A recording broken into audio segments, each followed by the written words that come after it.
देखिए, जो अभी हाल ही में 2 हादसे हुए, एक बोमाई सोपोर में वसीम मीर के साथ जिस तरह उसको निहत्ते आदमी को, एक ट्रक ड्राइवर गरीब है, जिस तरह उसको गोली मार दी गई, और जो डॉक्टर ने भी बताया कि बहुत नज़दीकी से उसको गोली मार दी गई। टायर की वजह से उसको गोली नहीं लगी बल्कि स्ट्रेट उसको गोली मार दी गई।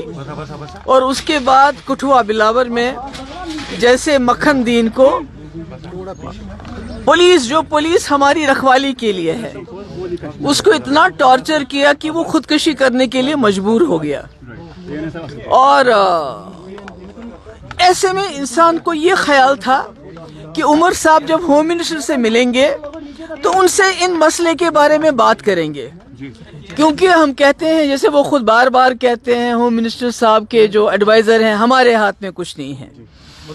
मगर वो यहाँ के वजीर आला हैं, उनके पास 50 MLA हैं, उनके पास मेंबर पार्लियामेंट है, उनकी एक अथॉरिटी है।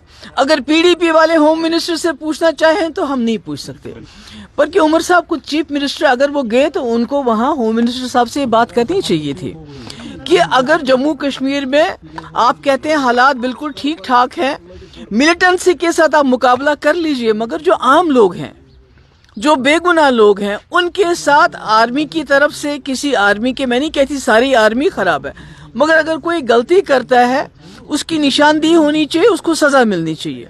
इसी तरह जो बिलावर का SHO है, उसके बारे में आम तौर से ये शिकायत है कि वो वहाँ लोगों को, नौजवानों को गिरफ्तार करके उनसे पैसे वसूल करता है, जो पैसा नहीं देता है तो उसको मिलिटेंसी के इल्जाम में बंद करता है। आपने भी वो वीडियो देखी होगी मक्खन दीन की, वो तो दिल दहलाने वाली चीज़ है। 25 साल का जवान, छोटे छोटे 2 बच्चे, तो उसको इतना मजबूर किया गया है कि कुरान पाक को हाथ में लेके वो खुदकशी करता है। तो मुझे लगता है कि उमर साहब को ये चीज़ ध्यान में रखिए। स्टेट हुड तो ठीक है, आज नहीं कल नहीं परसों स्टेट हुड तो मिल ही जाएगा, मगर ये जो जम्मू कश्मीर के लोगों ने इतनी बड़ी तादाद में वोट दिया इस सरकार को, कि सबसे पहले तो जान है तो जहान है।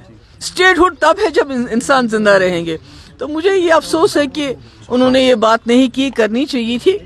दूसरी बात मैं ये कहना चाहती हूँ कि हम अपोजिशन है, PDP अपोजिशन है, हम कोई मिलिटेंट जमात नहीं है।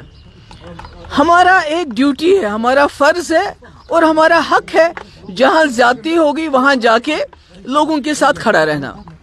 तो जिस दिन ये वाकया हुआ उस दिन मैं सोपोर जाना चाहती थी, बोमाई, और इल्तिजा जम्मू जाना चाहती थी।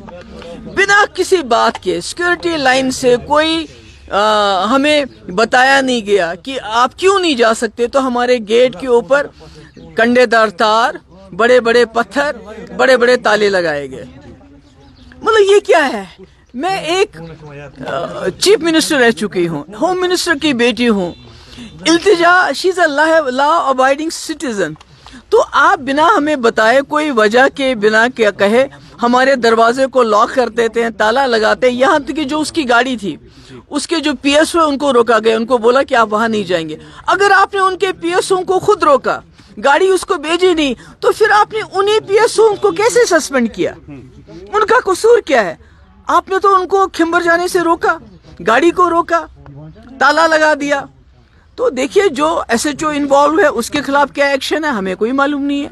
जो आर्मी वाला इन्वॉल्व है बोमाई किलिंग में, उसके खिलाफ क्या एक्शन हुआ हमें कोई मालूम नहीं है, उसके बारे में कोई इन्फॉर्मेशन नहीं है। मगर इल्तिजा के 2 PSO जिनका कोई कसूर नहीं है, हमीद और बशारत, जो इसलिए साथ है कि उनको इल्तिजा की प्रोटेक्शन करनी है, बल्कि इल्तिजा की जासूसी नहीं करनी है, तो उनको इसलिए सजा दी गई कि आप इल्तिजा की जासूसी क्यों नहीं करते हो। तो मैं समझती हूँ बहुत ही अफसोस की बात है। मेरी गुजारिश है गवर्नमेंट ऑफ इंडिया से कि जम्मू कश्मीर के आप इस रिश्ते को घसीटिए मत,